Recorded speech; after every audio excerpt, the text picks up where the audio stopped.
The clock has started on the New York Rangers. Boy, listen, the Rangers look good.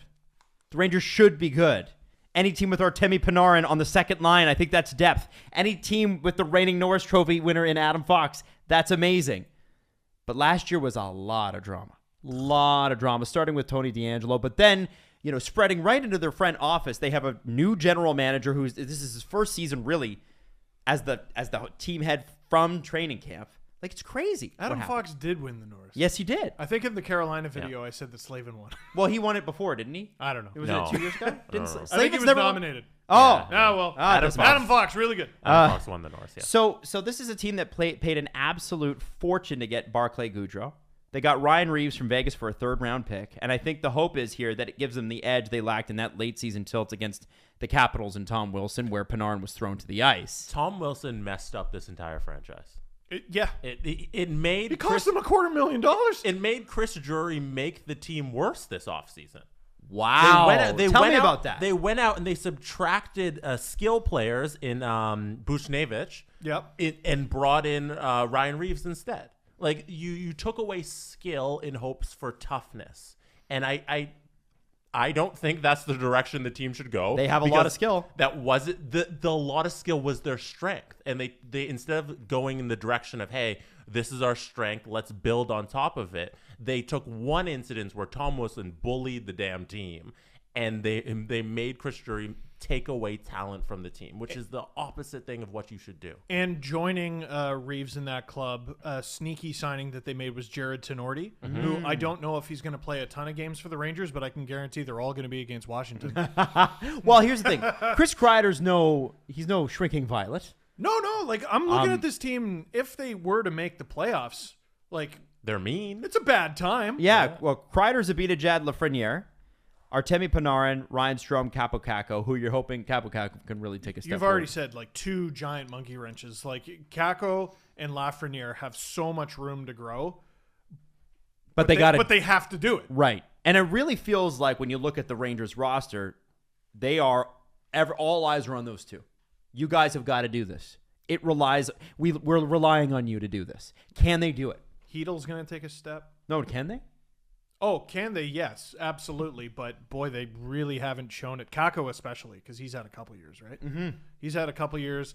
But again, I don't think the past year and a half has been really conducive to development. Yeah.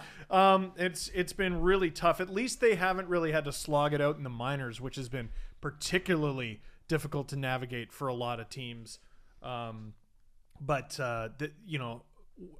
They've also sort of been thrown to the wolves. Like, they shouldn't be playing third, fourth line. Mm-hmm. These guys should be in top six roles. They should be playing with players with their skill set. And the Rangers' focus, maybe more than not getting pushed around, should be getting these guys a couple goals early to establish a great foundation for the rest of their season. It's a lot. Beat the shit out of whoever you play in the home opener. Because how much is the Goudreau contract? Because they overpaid for him. Definitely, it was very, very expensive. It's 3.6 for 6. Yeah, for 6 years. Yeah, and that was in a trade as well. So they gave up assets just to have the ability to sign Goudreau. It's not the wildest cap hit. It's the fact that it's 6 years. 6 years long. Right. It's very long, and you're probably asking him to do more than he did on Tampa, which is it's funny that like that whole line is gone, and all of us are actually sort of writing those players off a bit.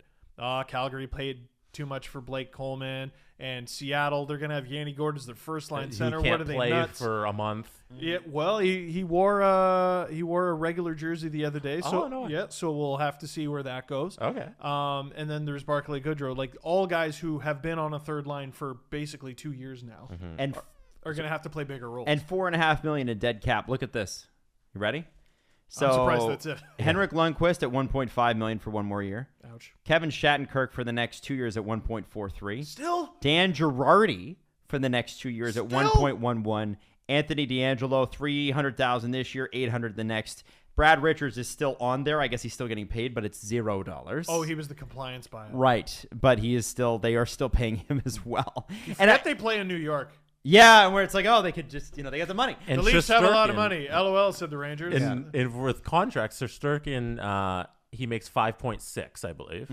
And he has 47 games of NHL experience. That was an interesting one. That's nearly $6 million for a guy who hasn't played 50 games. It's a question mark. The fact that they have the pair of Russians there still in net is a big victory for them, especially like in an offseason where a lot of teams, were doing cartwheels to avoid losing someone. The Montreal Canadiens exposed Carey Price in order to not lose Jake Allen. So the fact that the Rangers still have a tandem that young and that talented is. And do you forgive the number for an unproven goalie? I do, because it's less than $8 million for a tandem. That's pretty good. I wonder too, Steve, and sorry to interject here, but I wonder if that number would have been down if Georgiev had been a little bit more dominant. And what I mean by that is, this guy, his save percentage has gone down every single season he's played. Now, given 4 years ago when he started playing, he had a 918 in 10 games, but 33 the next year at a 914, 34 the next year at 910. Last year, the Rangers, a total disaster year, but 905. And I wonder if they're looking at him going, we haven't seen you take the mantle yet. And Shesterkin, maybe he's got more objective talent, more objective upside. And because Georgiev hasn't proven he's even a 40-game guy yet, you probably have to just pay more. I bet Shesterkin was like, what are you going to do? Who else are you going to pay? They think the world of that guy, and he was on such a and we talk about development being hurt by the pandemic. Shesterkin, I think, is front and center with that, and we forget, because he started with the Rangers. He was doing really well. I remember, I think it was the day of the trade deadline, they announced he had been in a car accident and broke a rib. Yep. And then the season shut down. Yeah. I remember that because I was in the studio for the trade deadline, and like the first story to break that day is the Rangers are having a press conference, and we were like, oh goody, I wonder what they're going to announce, and it ended up being that. So it's been a hard time. Chris Drury put his line in the sand. No more Tony DeAngelo. No, obviously John Davidson, Jeff Gorton are gone. Ryan Reaves, Barclay Goodrow. We've talked a little about Barclay Goodrow. I do want to talk about Ryan Reaves. Ryan Reaves. I mean, did Pittsburgh not pay a first-round pick for him at once upon a time? Yeah, that's a bit of a misnomer about him. The trade did involve Ryan Reaves going one way and a first-round pick going the other, but there was also a second-round pick. It was basically just Pittsburgh moving down in the draft. Okay, fair enough. Yeah. But Ryan Reaves is a guy that a lot of NHL's teams see a lot of value in, and when you see a team bring on Ryan Reaves, usually it's because they need a guy in the dressing room.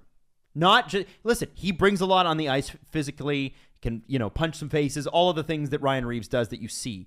But it's the stuff in the dressing room that people seem to really love about Ryan Reaves. What do you think his effect on the New York Rangers could be? And on we've talked about the dressing room a lot, but one thing I sort of learned last year in watching the Leafs and seeing what the lineup looked like with and without Wayne Simmons, it's the bench. He's loud. He's involved in every play. I don't care what his ice time says. Maybe he only played 8 minutes, but you heard him for 60. He uses the energy that he's not spending on the ice to scream across the bench. And sorry, go ahead, Jess. I feel like this is the Tom Dundon situation where the Kotkaniemi offer sheet wasn't revenge. Oh no, the Ryan Reaves trade signing wasn't in result of Tom Wilson. It's a direct result. And I don't think the Rangers should hide behind that. Have they denied that? I don't know. I think it's their job to basically be like, no, we believe in this player, and Ryan Reaves is there to try to convince you, no, I can pot some goals, which he can. Like that dude scored in the Stanley Cup final. Yep. That's a thing that happened. It'd be nice if someone just admitted what's going Sure. on that we can all see. I mean, you'll see it when Washington and New York play each other for the first time. It's what do you think's going to happen, guys? You got a guy specifically to beat up another player. Yeah, like I look at like, for example, the Leafs brought in Curtis Gabriel. Yep. And I was saying to you guys, no, like they got him to be in the lineup, and he's muscle. Yeah, sure, he's muscle. Reaves is the muscle. In the entire league. Yeah, like it's rare that you could look at a moment in time and go, "That's the sheriff." That's number one. There are guys in the heavyweight weight class, and maybe Wilson's one of them. Reaves is number one.